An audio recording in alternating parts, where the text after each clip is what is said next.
Assalamualaikum warahmatullahi wabarakatuh. Halo teman-teman semuanya, tetap bahagia kan? Semoga kalian senantiasa diberikan kesehatan dalam masa-masa pandemi sekarang ini, sehingga kalian juga tetap bahagia, begitu ya. Baik, untuk pertemuan kali ini kita akan masih mempelajari mengenai matematika SD. Nah, untuk agenda hari ini kita akan memulai dari apersepsi. Apersepsi itu merupakan pembahasan materi sebelumnya ya. Minggu kemarin kita sudah belajar dan kalian mengerjakan Google Form seperti itu ya. Kita sebut itu dengan pretest. Nah, kita awalnya akan membahas mengenai pretest terlebih dahulu. Kemudian kita akan belajar mengenai miskonsepsi, tentunya miskonsepsi di matematika ya. Kemudian yang ketiga kita akan belajar bagaimana sih membuat matematika itu menyenangkan. Ya, terutama di siswa SD ya, agar mereka itu suka dengan matematika. Nah, yang keempat nih, yang tentunya tidak kalah penting, itu mengenai PMRI atau RME, seperti itu. Baik, kita akan membahas dulu mengenai pretest ya, pretest minggu kemarin. Apa saja ya isi dari pretest minggu kemarin, tentunya kalian pasti masih ingat begitu ya. Oke, kita lihat. Dari pretest minggu kemarin itu ada beberapa pertanyaan yang saya ajukan. Salah satunya yang simpel-simpel saja ya, dimana materi ini merupakan materi yang diberikan di siswa SD, materi matematika yang diberikan kepada siswa SD. Soal nomor 1 itu soal mengenai konsep lingkaran, dimana disitu saya berikan gambar begitu ya, gambar lingkaran atau gambar apa itu ya, kira-kira ada 3 gambar A, B, dan C. Kemudian teman-teman saya minta untuk memilih manakah gambar dari A, B, dan C ini yang mewakili lingkaran begitu. Kemudian soal nomor 2. Soal nomor 2 ini juga sesuatu yang sering sekali digunakan di siswa SD begitu ya, yaitu nilai pi. Nah, teman-teman kemarin saya minta untuk menuliskan nilai dari pi. Mudah kan? Iya, mudah sekali ya. Kemudian yang nomor 3 mengenai konsep segi 4. Dari soal pretest saya berikan beberapa gambar, yaitu gambar A, B, C, D, E, dan F. Kemudian teman-teman saya minta untuk menunjukkan manakah yang merupakan persegi dan manakah yang merupakan persegi panjang. Nah, kemudian kalian kan sudah mengerjakan pretestnya dalam bentuk Google Form. Kemudian saya menganalisis dan menghitung begitu ya, kira-kira jawaban teman-teman dari 24 mahasiswa itu manakah yang menjawabnya keliru, mana yang menjawabnya benar, seperti itu. Nah, hasilnya seperti apa? Seperti ini ya teman-teman. Ya nih, hasil pretest ya, hasil pretest nomor 1 nih ya, nomor 1 tadi kita belajar tentang soal lingkaran, kemudian nomor 2 itu nilai pi, dan nomor 3 ya itu tentang segi 4. Nah, ternyata setelah saya hitung-hitung dari 9 teman-teman ya, 9 dari 24 mahasiswa ternyata ada 9 yang jawabannya atau konsepnya itu keliru. Nomor 1 itu tadi kan saya meminta teman-teman untuk memilih manakah dari gambar A, B, dan C itu yang mewakili lingkaran. Kira-kira mana ya yang mewakili lingkaran? Nah, untuk menjawab ini terlebih dahulu kita harus tahu yang namanya definisi gitu ya. kalau kita lihat definisi dari lingkaran, itu adalah himpunan titik-titik yang titik-titik yang memiliki itu ya. Titik-titik yang memiliki jarak sama terhadap satu titik tertentu. Jarak sama terhadap suatu titik tertentu. Nah, kalau kalian melihat definisi ini ya, lingkaran adalah himpunan titik-titik yang memiliki jarak sama terhadap suatu titik tertentu. Kira-kira mana yang mewakili lingkaran gitu ya? Apakah A, di mana A ini adalah sebuah bangun datar yang full color gitu ya, full warna. Jadi ini ada daerahnya. Apakah ini? Apakah gambar nomor B? Yaitu hanya garis saja begitu ya. Apakah yang nomor C itu punya daerah, kemudian apakah ini jaraknya sama begitu ya antara titik tertentu ini tadi. Nah, yang dimaksud dengan suatu titik tertentu itu kan jari-jari ya. Maaf, ini coba saya bikinkan ya, titik pusat gitu. Titik tertentu yang dimaksud itu adalah titik pusat begitu ya. Nah, kira-kira manakah yang paling benar untuk mewakili lingkaran? A, itu memiliki daerah, berarti tidak sesuai dengan definisi. Ya, karena ini hanyalah lingkaran itu hanyalah himpunan titik-titik yang memiliki jarak sama terhadap titik tertentu, di mana titik tertentunya itu tadi kan titik pusatnya. Oke, ini jaraknya sama begitu ya. Ke sini itu jaraknya sama, jari-jarinya sama semua. Tetapi kan ini memiliki daerah. Dibandingkan dengan B. Ini dari titik pusat ke sini ya. Itu memiliki jari-jari yang sama, jarak yang sama. Dan garis itu kan merupakan himpunan titik-titik. Nah, kemudian nomor C, sudah kita bisa lihat ya, ini jaraknya ke sini dengan jaraknya ke sini kan beda ya. Nah, berarti kira-kira yang paling cocok mana yang mewakili lingkaran, yaitu gambar B. Ya, gambar B yang paling cocok untuk mewakili lingkaran, yaitu himpunan titik-titik yang memiliki jarak sama terhadap suatu titik tertentu. Nah, kalau melihat hasil dari jawaban teman-teman, ternyata masih ada 9 mahasiswa yang jawabannya salah, begitu ya. Banyak lah ya. Kemudian, kita beranjak ke nilai pi. Ya, nilai pi. Nilai pi itu berapa ya, teman-teman ya? Nilai pi itu bisa disebutkan seperti ini, teman-teman. Ya, jadi nilai pi itu tak hingga begitu ya. Apa sih sebenarnya nilai pi itu ya? Nilai pi itu kan bilangan irasional, dimana pi itu bisa dilambangkan atau simbol pi bisa dilambangkan seperti ini ya. Dan penulisannya itu pi begitu ya, bukan PHI. Ya, bilangan pi itu merupakan simbol, ini tadi simbol yang digunakan oleh matematikawan untuk mewakili rasio dari keliling lingkaran dengan diameternya. Nah, karena ini adalah bilangan irasional, sehingga bilangan tersebut tidak dapat ditulis sebagai perbandingan dua bilangan bulat. Kalian bisa membandingkan dengan apa definisi dari bilangan irasional dan bilangan rasional. Kalau bilangan irasional ini tadi, bilangan yang tidak dapat ditulis sebagai perbandingan dua bilangan bulat. Bu, bagaimana kalau misalnya saya menjawabnya 22/7? Ini kan perbandingan ya, dua bilangan bulat. Tapi ini hanyalah sebatas pendekatan ya, yang paling mendekati nilai pi.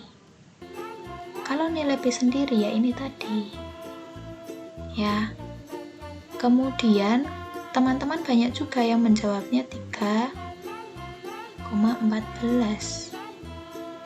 Nah, kenapa sih lebih ke menjawab 3,14? Karena memang di berbagai tempat itu 3,14 ini yang sering dipakai. Loh Bu, lah ya berarti ya nggak salah dong, kayak gitu ya. Ya oke, kalau itu kaitannya dengan mempermudah ya, mempermudah dalam pengajaran kayak gitu. Tetapi konsepnya yang betul adalah nilai Pi itu ini 3,141596 dan seterusnya ya. Karena ini tadi mengapa dipilih 22/7 itu tadi, karena perkiraan ya yang paling mendekati nilai Pi, tetapi bukan nilai Pi itu sendiri kayak gitu. Nah, tujuannya kenapa sering dipakai 22/7 atau 3,14 itu sebagai tujuan praktis saja ya. Karena kita membutuhkan nilai perkiraan dari Pi untuk digunakan dalam menghitung volume, dalam menghitung lingkaran dan sebagainya. Tetapi nyatanya nilai Pi itu tadi adalah nilai irasional begitu. Dan ternyata dari 24 mahasiswa itu yang salah masih 21 mahasiswa sendiri, yaitu sebanyak 87% yang mengalami salah konsep. Begitu. Nah, kita beralih lagi ke soal nomor 3 mengenai segi 4. Wow, di sini ternyata ada 24 dari 24, yaitu 100% mahasiswa salah konsep dalam menjawabnya. Kita kembali ke soalnya tadi. Soalnya seperti ini teman-teman. Saya memberikan beberapa bangun datar A, B, C, D, E, F begitu ya. Kemudian saya minta untuk menunjukkan mana yang merupakan bangun persegi dan mana yang persegi panjang. Nah, untuk menjawab ini tentu lagi kalian harus tahu definisinya ya. Definisinya dari persegi maupun persegi panjang. Sebelum kalian mengetahui definisi dari persegi dan persegi panjang, kalian harus tahu dulu ya, apa itu definisi dari jajar genjang. Setelah tahu definisi jajar genjang, baru kalian bisa mengetahui definisi persegi panjang, kemudian baru tahu yang definisinya persegi. Oke, kalau saya tuliskan lama nanti ya. Oke, definisi jajar genjang itu merupakan segi 4 ya, karena kita belajar tentang segi 4 ini ya. Jajar genjang itu adalah segi 4 dengan sisi-sisi yang berhadapan sejajar dan sama panjang, serta sudut-sudut yang berhadapan itu sama besar. Itu adalah definisi dari jajar genjang. Kemudian persegi panjang ya, persegi panjang itu adalah, tinggal disebutkan saja, persegi panjang adalah jajar genjang yang salah satu sudutnya 90 derajat ya. Kemudian definisi dari persegi ya, persegi adalah persegi panjang yang keempat sisinya sama panjang. Sehingga kalau kalian melihat, ternyata di sini ada suatu hubungan antara jajar genjang, persegi panjang maupun persegi. Jadi bisa ditarik kesimpulan bahwa persegi itu adalah persegi panjang. Ya, persegi adalah persegi panjang.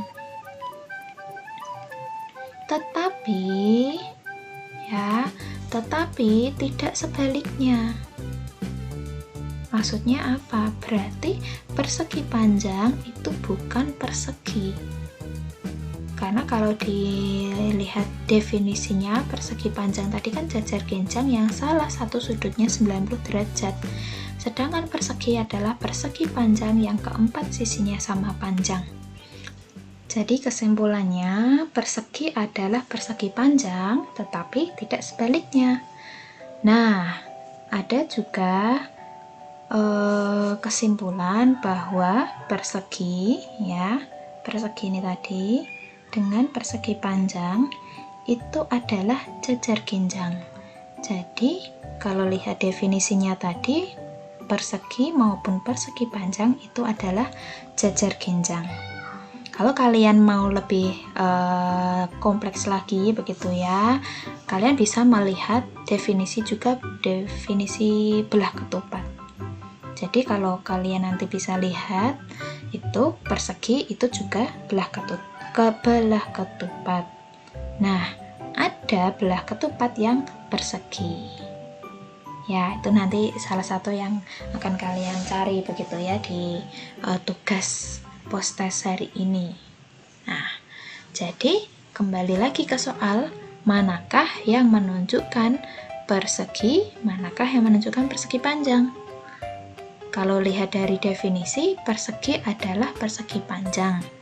Berarti kalau persegi itu adalah ini tadi ya, persegi itu B, kemudian D, dan F. Namun kalau ditanya manakah persegi panjang, karena persegi itu adalah persegi panjang, sehingga seluruhnya ini adalah persegi panjang. A, B, C, D, E, F itu semuanya bisa disebut dengan persegi panjang. Karena definisi persegi panjang itu adalah jajar ginjang yang salah satu sudutnya 90. Jajar ginjang itu apa? Segi 4 dengan sisi-sisi yang berhadapan sejajar. Kalau kita lihat persegi ini, sisi-sisi yang berhadapan itu sejajar semuanya, begitu ya, dan sama panjang. Ini sama panjang dengan ini sama panjang dengan ini, ya, serta sudut-sudut yang berhadapan sama besar, ya, sudut ini dan sudut ini sama besar, ini dan ini juga sama besar. Jadi ini juga masuk ke definisi persegi panjang, begitu ya. Nah, kalau kita lihat tadi hasilnya, ternyata semua mahasiswa saya itu salah konsepsi di materi segi 4. 100% begitu ya. Oke, tidak apa-apa. Kemudian kita lanjut ke soal nomor 4. Selain salah konsep tadi, kita juga membahas soal nomor 4 ya. Berapa hasil dari 8 dibagi 2 dalam kurung 2 ditambah 2. Hasilnya bermacam-macam teman-teman. Ada yang bilang hasilnya 1, itu sebanyak 50%. Jadi 12 mahasiswa sendiri yang menyatakan bahwa nilai ini hasilnya adalah 1. Ada yang bilang hasilnya 4, ada yang bilang hasilnya 8, sebanyak masing-masing 4%. Kemudian yang ada hasilnya juga yang menulis 16 begitu ya, sebanyak 42%. Jadi yang dominan itu hasilnya 16 dan hasilnya 1. Kok bisa ya Bu ya ada bermacam-macam hasil, padahal soal ini simpel sekali teman-teman. Ya, kalau hasilnya 1 bagaimana, kalau hasilnya 16 bagaimana? Nah, mungkin ada dari teman-teman yang menjawabnya begini, 8 dibagi 2 dulu ya, 8 dibagi 2 dulu itu hasilnya adalah 4. Kemudian karena ini di dalam kurung ya, di dalam kurung, sehingga ini hasilnya dikerjakan terlebih dahulu, sehingga ini hasilnya 4 begini. Nah, jadi hasilnya 16. Ada yang konsepnya karena dari SD itu disebutkan pipolondo begitu ya. Pipolondo itu peng ya, peng diutamakan, jadi perkaliannya diutamakan, sehingga ada yang menjawabnya seperti ini. Karena pengnya perkalian diutamakan, berarti 8 dibagi, karena kurung selalu diutamakan ya teman-teman, sehingga 2 dikali 4 hasilnya 8, sehingga ada yang menyebutkan hasilnya 1. Nah, yang paling dominan jawabannya adalah 16 dan 1. Terus mana yang benar begitu? Nah, kalau mau menjawab mana yang benar, sebenarnya ini benar semua begitu. Jadi di dalam matematika sendiri pun ternyata ada beberapa jawaban. Ada yang menganut konsep ini, ada yang menganut Pipolondo. Dan itu sampai sekarang itu juga masih sebagai perdebatan di kancah matematikawan gitu ya. Jadi matematika sendiri itu tidak hanya konsepnya yang sulit, tetapi ternyata juga ada beberapa hasil yang kemungkinan hasilnya itu berbeda. Nah, saya nggak tahu ini yang hasilnya 8 sama hasilnya 4 itu jawabnya gimana ya. Nanti coba kalian yang menjawab 8 dan 4 itu bisa komen di YouTube saya. Bu, jawabannya bisa 8 itu seperti ini, jawabannya bisa 4 itu seperti ini gitu ya. Nah, selanjutnya di soal nomor 5. Ini soal yang simpel juga teman-teman. Saya berikan negatif 2 dikali negatif 2, hasilnya berapa? Ternyata ada 23 yang menyatakan benar, sedangkan ada 1 yang hasilnya salah. Kalau negatif 2 dikali negatif 2 itu berarti nilainya 4 begitu ya. Nah, ini yang salah itu menjawab berapa, saya lupa ya itu. Nah, namun pertanyaan saya tambahkan, tidak hanya menuliskan hasil dari negatif 2 dikali negatif 2, tetapi bagaimana menjelaskannya, apa alasannya begitu ya. Ternyata setelah saya lihat alasan kalian itu kurang jelas. Walaupun kalian menjawabnya itu benar, tetapi ternyata alasan kalian itu kurang jelas. Nah, yang salah ini tetap ya, dia jawabnya udah salah, penjelasannya juga salah begitu. Jadi dari kesimpulan yang saya dapatkan, ada 23 mahasiswa saya yang bisa mengerjakan tetapi tidak bisa menjelaskan, dan memang ada 1 mahasiswa yang pengerjaannya salah dan penjelasannya salah begitu. Baik teman-teman, jadi dari 5 soal yang saya bahas ini tadi, soal nomor 1, 2 dan 3 itu tentang salah konsep gitu ya, tentang salah konsep. Kemudian yang soal nomor 4 itu tadi adalah matematika juga bisa menghasilkan sesuatu yang berbeda, hasil yang berbeda. Dan soal nomor 5 itu ternyata sulit untuk menjelaskan konsep. Nah, ya, bisa mengerjakan gitu, tetapi nggak bisa menjelaskan konsep itu sendiri. Nah, jadi yang pertama yang soal nomor 1, 2, 3 itu tadi mengenai salah konsep itu tadilah yang sering kita sebut dengan miskonsepsi. Miskonsepsi itu apa sih teman-teman? Miskonsepsi itu adalah salah satu jenis kesalahan dalam memahami ya. Jadi bisa lihat dari cara memahami konsep, kemudian juga dapat dilihat dari menyelesaikan soal matematika. Jadi tadi miskonsepsi merupakan salah satu jenis kesalahan dalam memahami konsep-konsep dan juga dalam menyelesaikan soal-soal matematika. Nah, kenapa sih miskonsepsi itu penting gitu ya? Kita lihat ini dari awal. Jika di SD itu sudah ada miskonsepsi begitu ya, miskonsepsinya ada muncul di sini begitu, bahkan bisa diulang di SMP.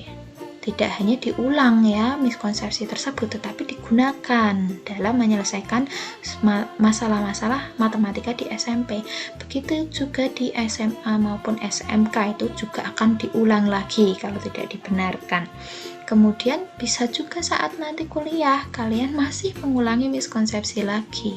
Nah, jika kalian nanti menjadi guru atau bahkan orang tua, karena dari SD itu sudah salah ya konsepnya, miskonsepsi itu tadi, kalian dapat mengajarkan konsep yang salah ke anak kalian, ke siswa-siswa kalian. Dan setelah jadi guru dan orang tua ya, di sini saya menyebutkan di akhirat. Kenapa dosa begitu ya? Karena guru itu memang berat gitu ya. guru itu sangat berat, tidak hanya horizontal dan tetapi juga vertikal gitu ya. Vertikal dan horizontalnya itu kita sesama mengajarkan, guru mengajarkan ke siswa itu salah, nanti juga kan ditanya di akhirat gitu ya. Di akhirat kowe kok biyen ngajarinnya salah gitu ya. Nah, di sini yang dosa itu tidak hanya kalian yang nanti jadi guru, tetapi dosanya itu kayak piramida gitu ya. Kayak turun temurun gitu ya. Guru Anda kemarin juga mengajarkan salah, kalian sebagai guru nanti atau sebagai orang tua juga salah, nanti di akhirat juga dosa gitu. Jadi hendaknya kalian nanti saat mengajarkan sesuatu, terutama di matematika, hindarilah miskonsepsi ini gitu, karena ini penting sekali teman-teman ya. Tidak hanya salah di dunia, tetapi nanti di akhirat juga dosa, nanggung dosa gitu ya. Nah, kemudian dari poin soal nomor 1, 2, 3, kemudian tadi 4 itu tadi matematika itu juga rumit gitu ya, ternyata hasilnya bisa beda-beda. Kemudian soal dari nomor 5 itu tadi bisa jadi kalian tahu konsepnya, tahu bisa mengerjakan, tetapi nggak tahu menjelaskan. Begitu rumitnya matematika sehingga membuat siswa itu memandang matematika itu horor begitu ya, tidak menyenangkan seperti itu. Itu yang telah terjadi di Indonesia. Masih banyak sekali orang yang benci dengan matematika, nggak suka sama matematika ya. Maka dari itu saya minta teman-teman di sini itu ngajarin matematika yang menyenangkan, terutama kalau kalian nanti jadi guru SD begitu ya. Bagaimana membuat matematika yang menyenangkan? Seperti itu. Membuat matematika yang menyenangkan itu sebenarnya ada beberapa langkah. Yang pertama, menggunakan media yang dapat disentuh atau media yang sesungguhnya. Karena apa? Karena hal ini dapat diterima di long memory. Coba kalian ingat-ingat, materi apakah yang diajarkan guru SD kalian yang sampai sekarang ingat begitu ya? Pasti dan tidak lain hal guru kalian menggunakan suatu media. Ya, salah satunya adalah menggunakan media yang dapat disentuh begitu ya. Kemudian ajak siswa aktif. Ya, aktif bernyanyi, bercerita, bermain, seperti itu. Intinya libatkan anak ke berbagai kegiatan. Kenapa ya? Karena anak-anak itu ingin taunya besar, ya, sering bertanya. Tetapi kalau sudah ke SD mungkin ingin tahu atau bertanyanya kurang, tetapi proses ingin taunya itu masih besar. Jadi kalau dia itu dilibatkan ke berbagai kegiatan, itu pastinya tentunya lebih menyenangkan. Begitu. Tapi yang tidak kalah penting itu jangan buat siswa takut terlebih dahulu. Gimana caranya? Ya, kalian sebagai guru cobalah intonasinya yang menyenangkan, raut mukanya yang selalu ceria, bukannya menakutkan ya. Datang kayak gitu, beri kejutan-kejutan ke siswanya kayak gitu. Kemudian dalami setiap karakter siswa, baik gaya belajarnya, berpikirnya, kemandirian, dan lain sebagainya.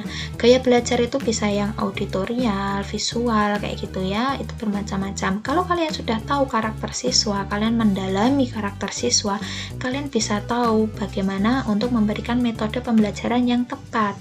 Jadi di sini gunakan metode pembelajaran yang beraneka ragam, begitu. Nah, selain itu, karena kita sekarang memasuki era serba digital gitu ya, era industri 4.0, bahkan nanti kalian bisa masuk ke society 5.0, di mana penggunaan robot, kemudian AI gitu ya, itu sudah booming sekarang, apalagi sekarang dipaksa begitu ya, dipaksa pada masa pandemi kali ini, penggunaan IT ini yang selalu diagung-agungkan sampai sekarang kayak gitu. Nah, gunakan aplikasi-aplikasi yang menarik kayak gitu. Banyak sekarang aplikasi-aplikasi yang menarik. Baik teman-teman, selanjutnya, nah apa yang perlu teman-teman lakukan setelah saya beri beberapa materi di atas?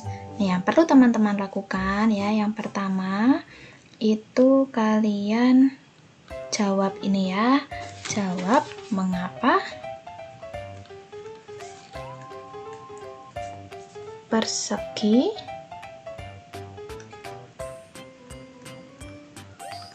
adalah belah ketupat.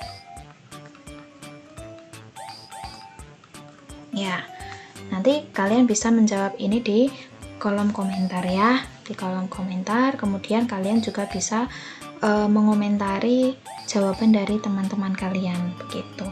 Kemudian ada belah ketupat yang persegi. Nah ini ya, nanti tolong kalian jawab. Kemudian yang nomor 2 kalian mencari sebanyak-banyaknya informasi mengenai apa itu PMRI ya, atau juga bisa disebut dengan RME. Kalian juga bisa menuliskan apa yang kalian ketahui tentang PMRI dan RME di kolom komentar. Itu saja teman-teman yang bisa kalian lakukan hari ini begitu ya. Silahkan kalian berdiskusi di kolom komentar begitu. Kemudian ya sudah ya. Jadi jadilah guru yang baik atau tidak sama sekali kayak gitu. Mengapa sih kita harus menjadi guru yang baik atau tidak sama sekali ya? Karena kalau saya sarankan itu tidak sama sekali, karena hanya sedikit saja kalian nggak baik, nanti kalian juga tetap dosa begitu ya. Jadi jadilah guru yang baik atau tidak sama sekali ya. Harapannya kalian menjadi guru yang baik yang juga selalu menjadi guru yang menyenangkan bagi siswa-siswa kalian. Begitu teman-teman yang bisa saya sampaikan hari ini. Saya tunggu komentar-komentar kalian, diskusi kalian di kolom komentar. Terima kasih, sekian. Wassalamualaikum warahmatullahi wabarakatuh.